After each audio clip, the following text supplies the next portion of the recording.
काय महोदय, महाराष्ट्र विधानसभेने संमत केलेले 1 मिनिट बोलायचंय. सन 2023 चे विधानसभा विधेयक क्रमांक 45 महाराष्ट्र कसिनो नियंत्रण आणि कर निरसन विधेयक 2023 मी आपल्या अनुमतीने मांडतो. सभापती महोदय, आपल्या अनुमतीने मी विनंती करतो, महाराष्ट्र विधानसभेने संमत केलेले सन 2023 चे विधानसभा विधेयक क्रमांक 45 महाराष्ट्र कॅसिनो नियंत्रण कर व निरसन विधेयक 2023 विचारात घेण्यात यावे. माननीय सभापती महोदया, रद्द करतोय ते. 22 जुलै 1976 ला आपल्या विधानमंडळाने एक विधेयक मंजूर केलं, ज्या विधेयकामध्ये महाराष्ट्रामध्ये कॅसिनोला परवानगी देण्याच्या संदर्भात आपण कायदा केला होता. परंतु हे विधेयक जरी मंजूर झालं तरी त्यानंतर सातत्याने जो काही महाराष्ट्रामध्ये एक सामाजिक विरोध या सगळ्या गोष्टीला होता, त्यामुळे कुठल्याच सरकारने त्या कायद्याची अंमलबजावणी केली नाही, त्याचे नियम देखील तयार केले नाही आणि त्यामुळे त्या कायद्याची अंमलबजावणी कधीच झाली नव्हती.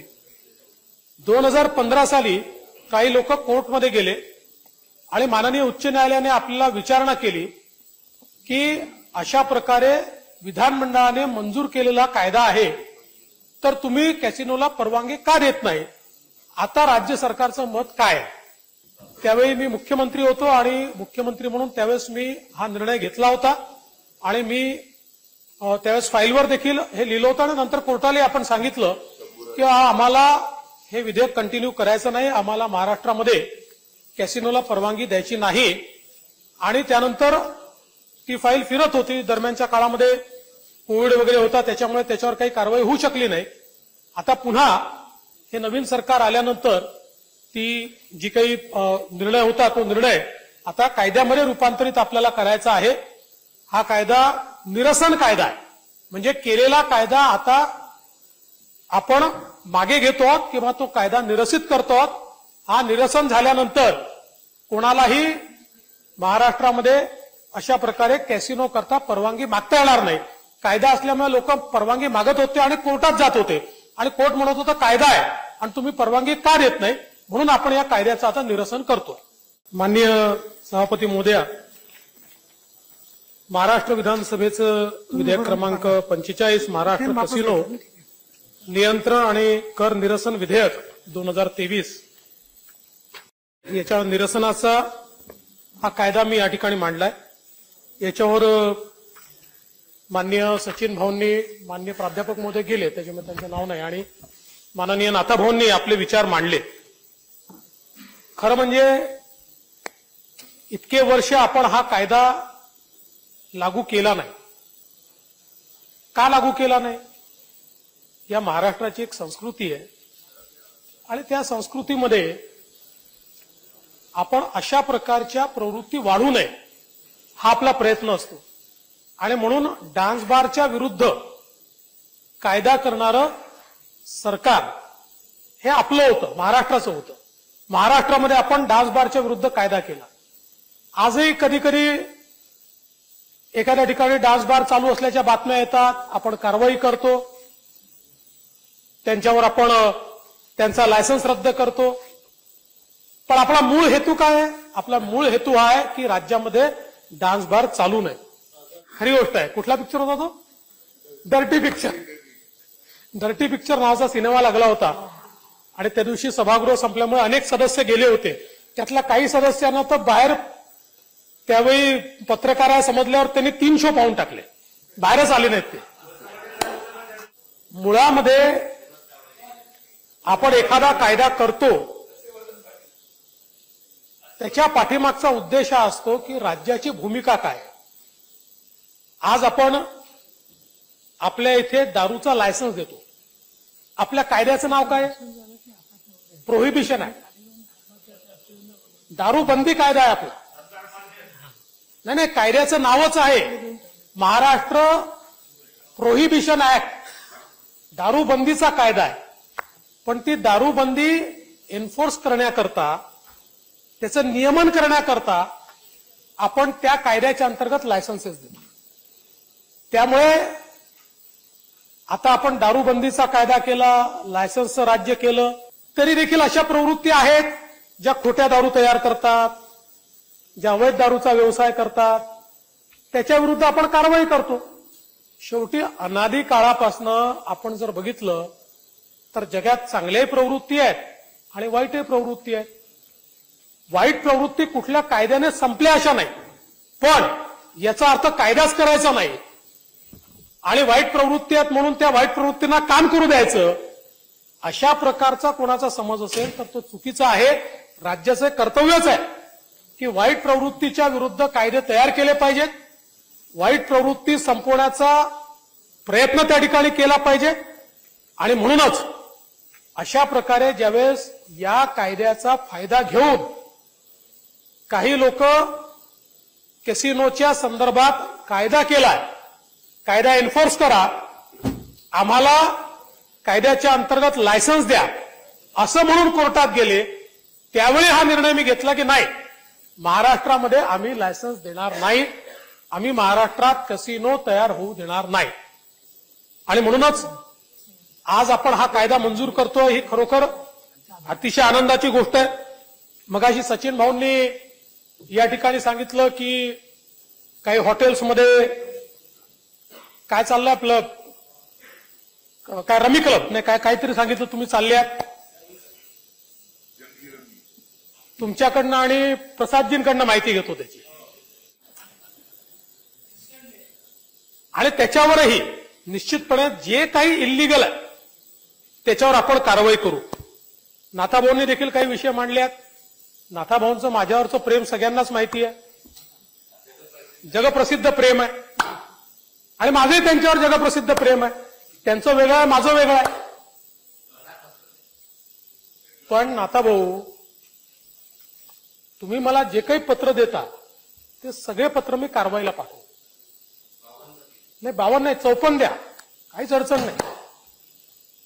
पण पुरावा म्हणजे काय, तुम्ही लिहिलं म्हणजे पुरावा. तुम्ही लिहिलं हा माणूस, याचं नाव, याचा फोन नंबर म्हणजे पुरावा, असा पुरावा असतो. काय नाथाभाऊ, तुमच्यासारखा इतका सिनियर माणूस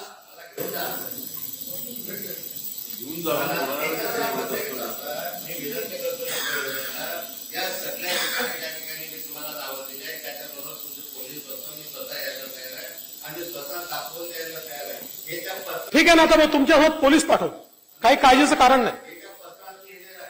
तुमच्यासोबत पोलीस पाठवतो.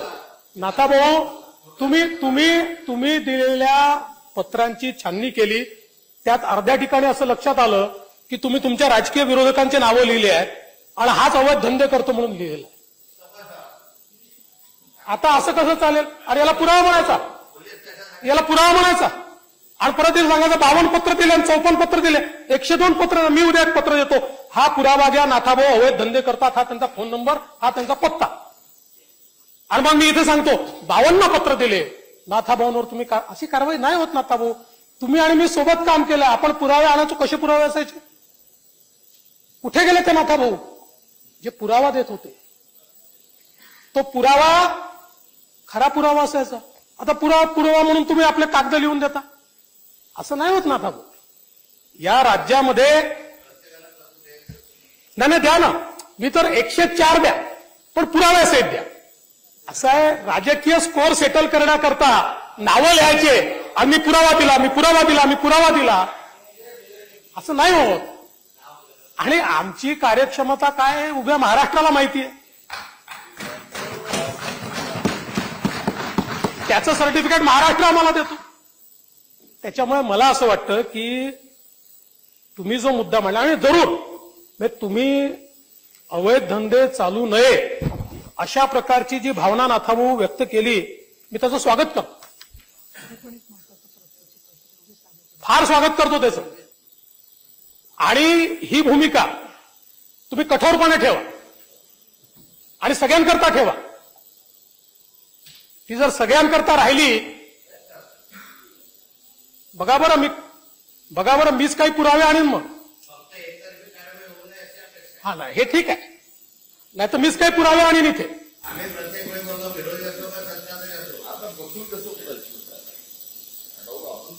पण ठीक आहे, नाथाभाऊ सिनियर सदस्य आहेत, त्याच्यामुळे जाऊ द्या. त्यांनी काही बोललं म्हणून आपण त्याला उत्तरच दिलं पाहिजे, म्हणजे असं काही योग्य नाही आहे. पण एवढंच सांगतो की तुम्ही पुराव्यासहित ज्या दिवशी माहिती द्याल त्याच्यावर निश्चितपणे कारवाई केली जाईल. तुम्ही कधी माहिती दिली तरी ती माहिती पोलिसांकडे पाठवून त्याची खात्री केली जाईल. आणि जोपर्यंत मी गृहमंत्री आहे तोपर्यंत एकतर्फी कारवाई मी करत नाही. कुठला व्यक्ती कुठल्या पक्षाचा आहे, कुठल्या विचारांचा आहे हे मी पाहत नाही. जिथे कायद्याचं उल्लंघन होत असेल त्या ठिकाणी निश्चितपणे कारवाई ही केलीच जाईल. ही खात्री तुम्ही बाळगली पाहिजे. पण अर्थातच आता नाथाभाऊंनी सांगितलं की मी कायद्यावरच बोलतो, तर त्यांचे म्हणजे ते माझ्यापेक्षा सिनियर आहेत, मी खूप गोष्टी त्यांच्याकडनं शिकलो आहे, पण काही गोष्टी ते विसरले आहेत. तर आपण कायद्याचं निरसन करतोय, त्यामुळे निरसन करणाऱ्या कायद्याच्या संदर्भात केसींवर तुम्ही बोलू शकता, पण त्याच्यावर तुम्ही गृह विभागाची सगळी चर्चा ती उपस्थित नाही करू शकत. त्याच्याकरता तुम्ही जो अंतिम आठवडा प्रस्ताव आणाल, एखादी चर्चा आणाल, गृह विभागाच्या प्रत्यक्ष मागण्या येतील, त्यावेळी त्याच्यावर बोलता येतं. म्हणजे तुम्ही उपसभापतींना कायदा सांगितला म्हणून सांगतो. नाही, त्याचा संबंध नाही, या बिलाशी संबंध नाही आहे. असं आहे की शेवटी तुम्ही उपसभापतींना जर नियम सांगत असाल तर मला तुम्हाला नियमाची आठवण करून द्यायची गरज आहे. ज्यावेळेस मूळ बिल असतं त्याच्यावर धोरणात्मक बोलता येतं, अमेंडमेंट बिल असेल अमेंडमेंटवर बोलता येते, निरसन कायदा असेल निरसनावर बोलता येतं. त्याच्यामुळे मला असं वाटतं की शेवटी एकूणच हा जो विषय आहे हा राज्याच्या खरं म्हणजे पुरवण्यावरही तुम्हाला माहिती देतो मी नाथाभाऊ, पुरवणी पुरतं बोलता येतं. आपण तर मान्य करतोय ते, आपण काही चर्चा करतो, पण नियमाचं पुस्तक तुम्हालाही पाठ आहे आणि मलाही पाठ आहे. त्या बाबीच्या पलीकडे पुरवणी मागणीवर बोलताच येत नाही, हा नियम आहे. ठीक आहे, आता सभापती मंडळात ज्येष्ठ सदस्य आहे, नियमाबाहेर बोलू द्या, बोलतात, आम्ही उत्तरं देतो, कारण शेवटी आपल्याला चर्चा करायची आहे या ठिकाणी. आणि म्हणून या निमित्ताने माननीय सभापती महोदया, हा जो काही निरसनाचा कायदा आणलेला आहे, आता याच्यामध्ये जसं नाथाभाऊने मगाशी सांगितलं की बाहेरच्या देशातल्या लोकांना आपल्या माहिती करता गोव्याच्या कसिनोला ज्या परवानग्या मिळाल्या आहेत त्या परवानग्या याच आहेत की परदेशी पर्यटकांनी त्यात जायचं. जातात का परदेशी पर्यटक? जात असतील. अख्ख्या हिंदुस्थानातले लोक तिथे चालले आहेत. त्यामुळे असं एन्फोर्स करणं कठीण आहे. ते धंदा करायला बसले आहेत. त्यामुळे ते तुम्ही त्याच्यात असं जर म्हटलं की तुम्हाला पासपोर्ट पाठवून एंट्री देऊ वगैरे काही होत नाही. सगळ्यांना एंट्री मिळते, सगळे त्या ठिकाणी जातात. आणि शेवटी राज्यालाही हा विचार केला पाहिजे की आम्ही कशाला परवानगी द्यायची. उद्या महसुलाकरता आम्ही या ठिकाणी थायलंड सारख्या परवानग्या द्यायला लागलो तर काय आमच्या राज्याची परिस्थिती होईल? महसूल खूप मिळाला थायलंडला, पण तशा परवानग्या आम्ही देऊ शकतो का आमच्याकडे? त्यामुळे काही विषय हे महसुलाच्या पलीकडे जाऊन आपण बघितले पाहिजे. काही विषय समाजाच्या हिताचे, राज्याच्या हिताचे काय आहेत हे आपण बघितले पाहिजे. आणि म्हणूनच या ठिकाणी कसिनोच्या कायद्याच्या निरसनाचा हा कायदा आणलेला आहे. आणि मला या गोष्टीचा आनंद आहे की कोणी टीका केली असेल किंवा कोणी त्याला समर्थन केलं असेल, पण याच्यावर एकमत आहे की कसिनोला आपल्या राज्यामध्ये परवानगी देऊ नये. आणि म्हणून या कायद्याला सर्वांनी एकमताने मान्यता द्यावी अशा प्रकारची विनंती मी करतो.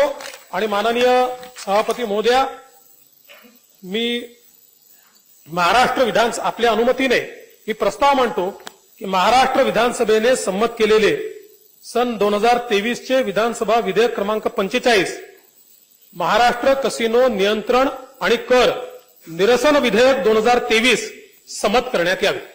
प्रश्न असा आहे की महाराष्ट्र विधानसभेने संमत केलेले सन 2023 विधानसभा विधेयक क्रमांक 45 महाराष्ट्र कॅसिनो नियंत्रण आणि कर निरसन विधेयक 2023 संमत करण्यात यावे. काय अनुकूल असेल त्यांनी होय म्हणावे, प्रतिकूल असेल त्यांनी नाही म्हणावे. होयचे एकमत आहे, होयचे एकमत आहे. महाराष्ट्र विधानसभेने संमत केलेले सन 2023 विधानसभा विधेयक क्रमांक 45 महाराष्ट्र कॅसिनो आणि नियंत्रण आणि कर निरसन विधेयक 2023 संमत